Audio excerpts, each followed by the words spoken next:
திருஷ்டி தோஷம் பாதித்தது எப்படி கண்டுபிடிக்கும்? அந்த குழந்தை வந்து திடுக்கு திடுக்குன்னு அலறியே அழுதுகிட்டு இருக்கும். பால் சரியாக குடிக்காது. திடீர்னு வெயிட்டு ஜாஸ்தியானது மாதிரி ஒரு தோற்றம் இருந்துகிட்டு இருக்கும்.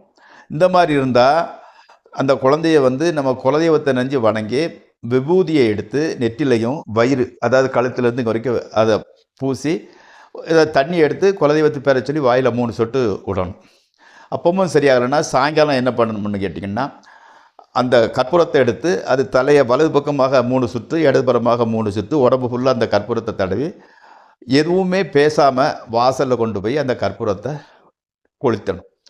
பெரும்பாலும் மேக்சிமம் எனக்கு தெரிந்த வரையில் அந்த திஷ்டி இருக்கும்போது வந்து கற்பூரம் மாமூலாக கோயிலே எங்கேயோ கொடுத்தா அப்போ கற்பூர வாசனை எல்லாருக்கும் தெரியும். இது வாசனையே வராது. அப்படின்னா என்ன அர்த்தம்னா திருஷ்டி நமக்கு அதிகம் அந்த குழந்தைய பாதிச்சிருக்குன்னு அர்த்தம். அது அணைந்து முடிந்தவுடன் அந்த இடத்துல தண்ணியை தெளிச்சுட்டு வீட்டுக்கு வந்து அந்த இஷ்ட தெய்வத்தை நினச்சி அந்த குழந்தைக்கு ஒரு விபூதியை நெத்தியில் பூசி விட்டிங்கன்னா